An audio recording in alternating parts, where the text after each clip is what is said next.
నమస్తే ఫ్రెండ్స్. నేను మీ పోస్టల్ నేస్తం. ఎలాంటి టెన్షన్ లేకుండా పెన్షన్ కావాలి అనుకుంటున్నారా? 100% భద్రత కలిగిన పథకం గురించి సెర్చ్ చేస్తున్నారా? అందుకే ఈ రోజు నేను మీకు ఒక అద్భుతమైన అత్యధిక వడ్డీ వచ్చే సేవింగ్స్ పథకం గురించి చెప్పబోతున్నాను. ఆ పథకం పేరేంటి? వివరాలేంటి? అసలు టెన్షన్ లేకుండా పెన్షన్ పొందడం ఏంటి? ఇవన్నీ తెలుసుకోవడానికి సిద్ధంగా ఉన్నారు కదా? అయితే వినండి. ఈ రోజు మనం సీనియర్ సిటిజన్స్ సేవింగ్స్ స్కీమ్ పూర్తి సమాచారం తెలుసుకోబోతున్నాం. మీకు ఇప్పటి వరకు తెలియని మరెక్కడా మీకు దొరకని పోస్టల్ పథకాల లేటెస్ట్ సమాచారం పోస్ట్ ఆఫీస్ వారి అఫీషియల్ ఛానల్ ఏపీ పోస్ట్ ద్వారా మేము మీకు అందిస్తాం. ఈ రోజు మనం సీనియర్ సిటిజన్ సేవింగ్స్ అకౌంట్ అసలు ఎవరు ఓపెన్ చేయొచ్చు, జాయింట్ అకౌంట్ అనేది చేసుకోవచ్చా లేదా, ఎలా ఓపెన్ చేయాలి, పోస్ట్ ఆఫీస్ కి వెళ్లకుండా కూడా మనం అకౌంట్ ఓపెన్ చేసుకోవచ్చా, ఎంత వరకు పెట్టుబడి పెట్టొచ్చు, అసలు వడ్డీ ఎంత వస్తుంది, ఎప్పుడెప్పుడు వస్తుంది, ఇందులో మనం నెలలా పెట్టుబడి పెట్టొచ్చా లేక ఒక్కసారి ఇన్వెస్ట్ చేయాలా వంటి సమాచారంతో పాటు ఈ సీనియర్ సిటిజన్ స్కీమ్ లో లేటెస్ట్ గా వచ్చిన మార్పులు, అకౌంట్ ఎక్స్టెన్షన్, ఒకసారి అకౌంట్ ఓపెన్ చేశాక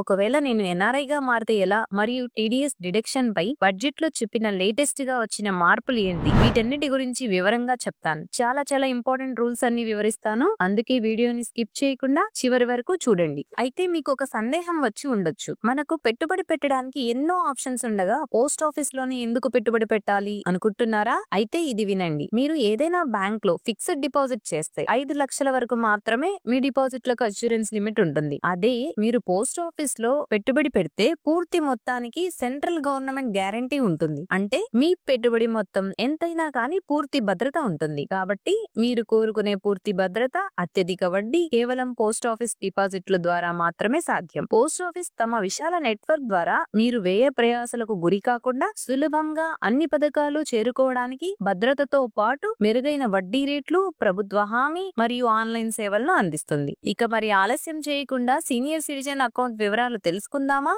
సీనియర్ సిటిజన్స్ సేవింగ్స్ స్కీమ్ పథకం పేరులోనే మనకు తెలిసిపోతుంది. ఈ పథకం సీనియర్ సిటిజన్స్ కోసమని కదా? మీరు కరెక్ట్ గా అర్థం చేసుకున్నారు. 60 సంవత్సరాలు దాటిన ఎవరైనా ఈ పథకంలో ఇన్వెస్ట్ చేయొచ్చు. అలాగే 60 సంవత్సరాల లోపు వాళ్ళు కూడా ఈ పథకంలో చేరవచ్చు. తెలుసా? వాళ్ళు ఎవరంటే 55 సంవత్సరాలు దాటి 60 సంవత్సరాల లోపు పదవీ విరమణ చేసిన సివిలియన్ ఉద్యోగులు, మరియు 50 సంవత్సరాలు దాటి 60 సంవత్సరాల లోపు పదవీ విరమణ చేసిన డిఫెన్స్ ఉద్యోగులు. వీరు కూడా వారి పదవీ విరమణ ప్రయోజనాలు పొందిన 3 నెలల లోపు ఈ పథకంలో పెట్టుబడి పెట్టుకోవచ్చు. Senior citizen savings account single గా కానీ జాయింట్ గా కానీ ఓపెన్ చేయొచ్చు. అయితే జాయింట్ అకౌంట్ అయితే కేవలం స్పౌస్ అంటే జీవిత భాగస్వామితో మాత్రమే ఓపెన్ చేయాలి. ఈ అకౌంట్ ఎలా ఓపెన్ చేయాలి, అసలు పోస్ట్ ఆఫీస్ కి వెళ్లకుండా ఎలా ఓపెన్ చేసుకోవచ్చు, ఈ వీడియో చివరిలో చెప్తాను. ఓకేనా?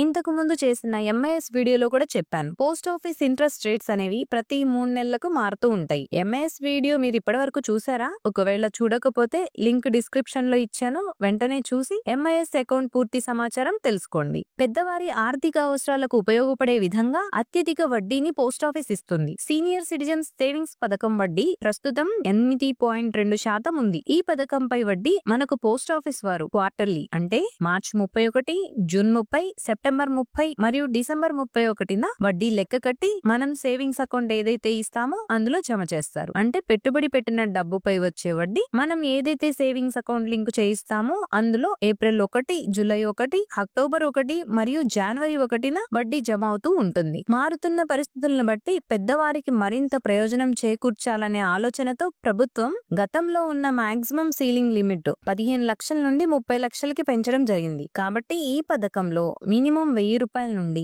మాక్సిమం 30 లక్షల వరకు పెట్టుబడి పెట్టొచ్చు. ఉదాహరణకి 1 లక్ష రూపాయలు పెట్టుబడి పెట్టామనుకుంటే ప్రతి 3 నెలలకు ఒకసారి 2050 రూపాయల వడ్డీ మనం లింక్ చేసుకున్న సేవింగ్స్ అకౌంట్ లో పడతాయి. ఎంత పెట్టుబడి పెడితే ఎంత వడ్డీ వస్తుందో మనం పోస్ట్ ఇన్ఫో యాప్ లో చూడొచ్చు. అలాగే నేను మీకు ఇక్కడ స్క్రీన్ పై మినిమం అమౌంట్ నుండి మాక్సిమం 30 లక్షల వరకు పెట్టుబడి పెడితే ఎంత వడ్డీ వస్తుందో చూపిస్తాను చూడండి. ఈ account period 5 years.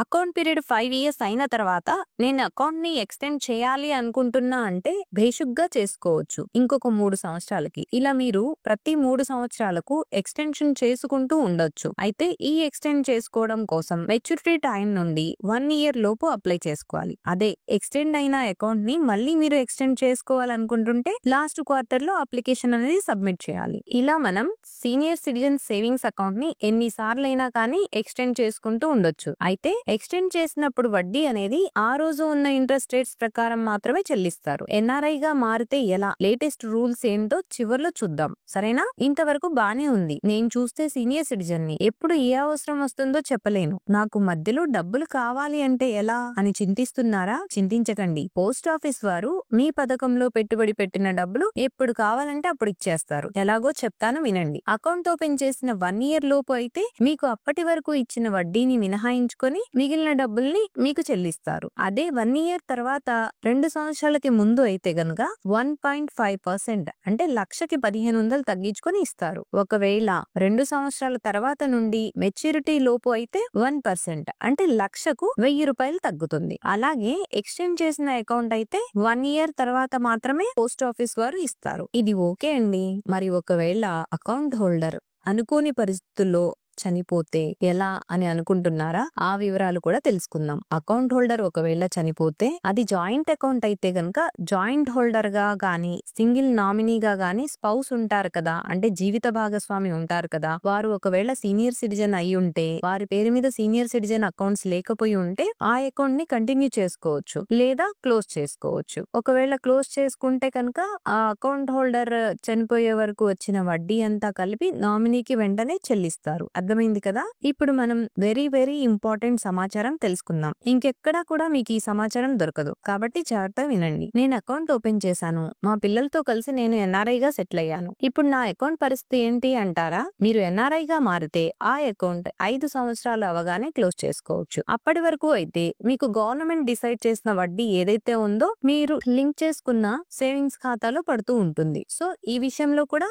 No tension. NRI account ని ఎక్స్టెండ్ చేయడం అయితే మాత్రం కుదరదు. ఇప్పుడు మనం టీడీఎస్ డిడక్షన్ గురించి చూద్దాం. ఈ పథకంలో సెక్షన్ 80C కింద 1.5 lakh per annum ఎగ్జంప్షన్ అనేది వర్తిస్తుంది. కానీ ఈ పథకంలో జనరేట్ అయ్యే వడ్డీకి మాత్రం ట్యాక్స్ ఎగ్జంప్షన్ లేదు. కాబట్టి వడ్డీపై ట్యాక్స్ అయితే పడుతుంది. 60 సంవత్సరాలు దాటిన వారికి వడ్డీ సంవత్సరానికి 50,000 దాటితే టీడీఎస్ కట్ అవుతుంది. 60 సంవత్సరాల లోపు వాళ్ళు అయితే 40,000 దాటితే టీడీఎస్ కట్ అవుతుంది. మాకు ట్యాక్స్ పడేంత ఆదాయం లేదండి, ఇలా టీడీఎస్ కట్ చేస్తే ఎలా అని బాధపడుతున్నారా? బాధపడకండి. మన సంవత్సర ఆదాయం ట్యాక్స్ పడేంత లేకుంటే మనం పోస్ట్ ఆఫీస్ వారికి 60 సంవత్సరాల లోపు వాళ్ళమైతే ఫామ్ 15G, 60 సంవత్సరాలు దాటిన వారైతే ఫామ్ 15H 2 కాపీస్ ప్రతి సంవత్సరం సబ్మిట్ చేస్తే అప్పుడు మనకు టీడీఎస్ కట్ చేయరు. అయితే 2024-25 బడ్జెట్ సెషన్ లో టీడీఎస్ లిమిట్ అనేది 1,00,000 రూపాయలకు పెంచారు. ఇది ఏప్రిల్ 2025 నుండి అమల్లోకి వస్తుంది. అలాగే భార్యాభర్తలు ఇద్దరు కూడా సీనియర్ సిటిజన్స్ అయితే విడివిడిగా చెరొక 30 లక్షల వరకు ఈ పథకంలో పెట్టుబడి పెట్టుకోవచ్చు. ఎలాంటి టెన్షన్ లేకుండా మీకు పెన్షన్ వస్తూ ఉంటుంది. బాగుంది కదా?